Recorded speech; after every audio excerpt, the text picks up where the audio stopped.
HMS Weekly English Program.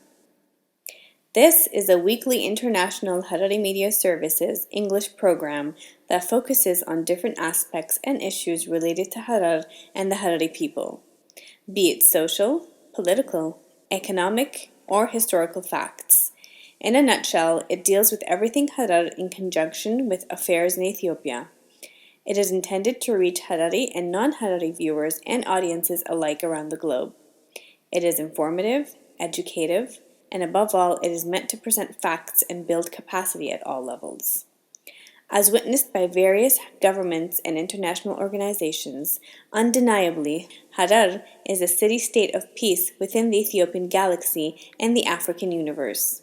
This weekly English program was created to promote peace and humanity to its viewers, allowing them to have people-to-people relationships of peaceful coexistence in Harar and Ethiopia at large.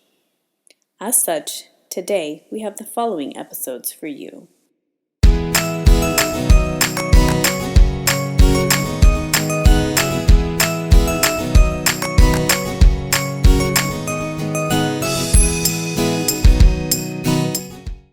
John F. Kennedy once beautifully summarized what peace means and how to strive for peace. He quote, "Peace does not rest in the charters and covenants alone. It lies in the hearts and minds of all people. So, let us not rest all our hopes on parchment and on paper. Let us strive to build peace, a desire for peace, a willingness to work for peace in the hearts and minds of all our people. I believe that we can. I believe the problems of human destiny are not beyond the reach of human beings." Currently, what we are witnessing in Ethiopia clearly indicates that we are at a crossroad once again, in which road we choose dictates the future of our people. From the ethnic conflicts brewing all over Ethiopia, the one road we see leads to possible civil war, and this war without a doubt would paralyze and devastate the country politically, economically, and socially for many generations to come. The other road we see leads to peace, political, economic, and social growth, prosperity, equity, and equality, though it might seem like it is the government that decides which route to take. Fortunately, it is the general public who decides which road to take, and the government would not have a choice but uphold people's choices. Unless the blissfully unaware and the innocent general public wakes up, we are really in dilemma, predicament, really political mess indeed. With inhumanity at brim, ethnic conflict is nothing new. It has been seen around the world and in human history, devastating as it is. Many countries have gone through what we are going through right now. However, some have managed to come out victorious in building their country, in maintaining peace for their people, and become well-developed countries. Right now, in Ethiopia, it is clearly being seen that few power-hungry leaders in many ethnic groups are galvanizing their people to shed blood and put them on power. Unfortunately, due to severe poverty and misguided brainwash, these power-hungry leaders are using their people to inflict pain on their neighbors. The people themselves are the victim of the political rhetoric. It is unfortunate that many people, because of deep pain, injustice in all areas of their lives, are being used as a fuel to cause harm, to lead Ethiopia towards the road of a civil war. Behold Ethiopia. The eerie smell of war is felt in the pits of many Ethiopians if you ask the Ethiopian people whether that is what they want. The majority would categorically say, absolutely not. But the very minority of power-hungry who have a loud voice, media presence would tell you, yes, that is what we want. Unless we, meaning me, sit on power, the war will be imminent. The me's are very, very few. Most of those who say my ethnic should lead, meaning I should lead, they are willing to sacrifice their own very people, sacrifice their very own country, just so they could sit in power. Though on their own, there is nothing much they can do unless the people also follow them and do shed their bloods for them to put them in power. The most influential at the moment is the notion that the numerically large ethnic superpower is vying for power without politically including most minority social groups in Ethiopia. These types of political move, or ethnic superpower mode, is not only a roadmap to genocide, but also will lead to national destruction. We only really have two choices. Either we participate in creating the paradigm that leads to war, or contribute in the peace process. The choice remains to be in the hands of the collective Ethiopian people, if the majority are conscious and not fixated to inhumanity. It is worth remembering that what seems impossible today will be possible tomorrow, but that needs our active participation to make the nearly impossible possible. Our history alone teaches us that everything changes, and no one can wipe out a nation or an ethnic group or groups.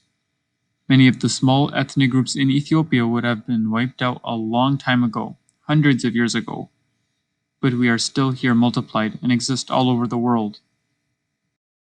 Here's a call to all Hararis. Know that previously many times some powers tried to wipe us out, yet we are still here. That is because above all human or government powers, above all wishes of some groups over others, there exists the divine power that rules everything and everyone. Divine power ultimately has a say in who lives and who dies. It is worth remembering not just our human rights, but also our divine rights that supersedes any other justice written by a human hand. At the same time, this does not mean we should passively watch and being wiped out.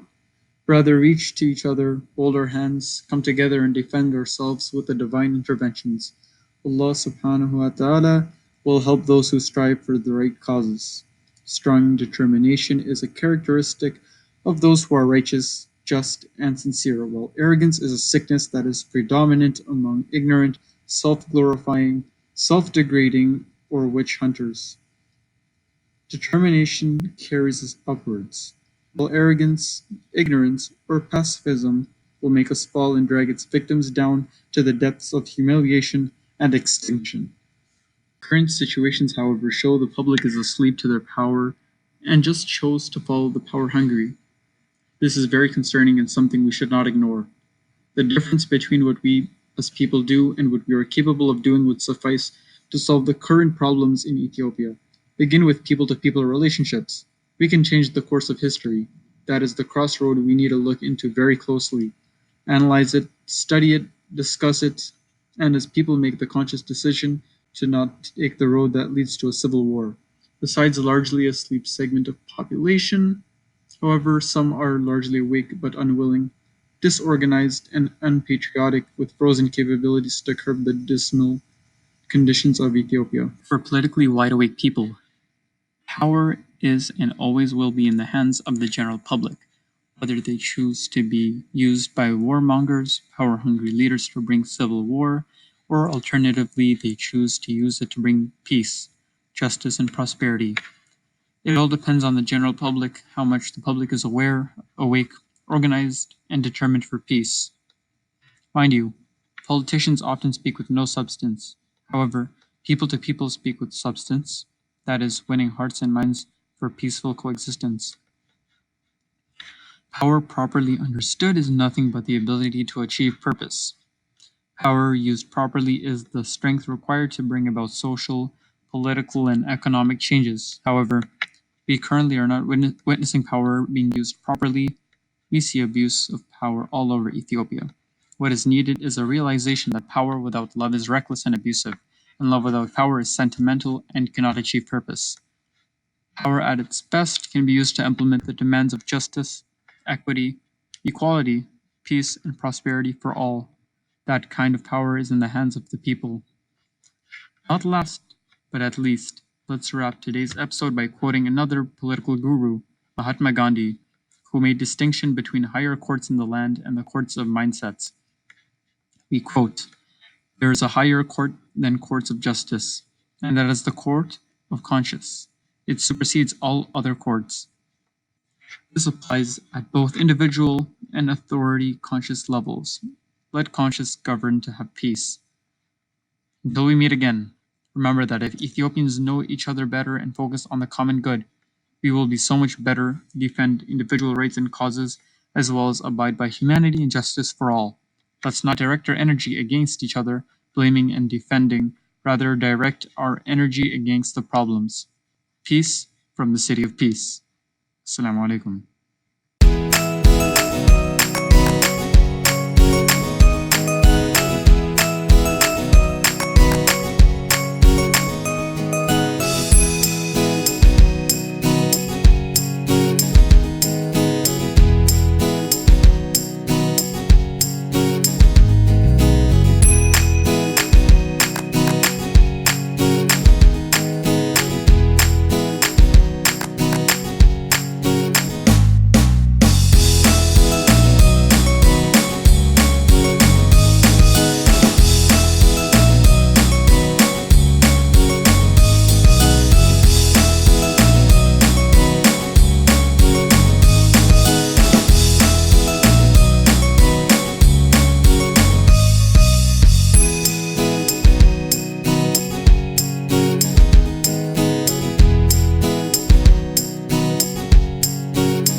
IHMS.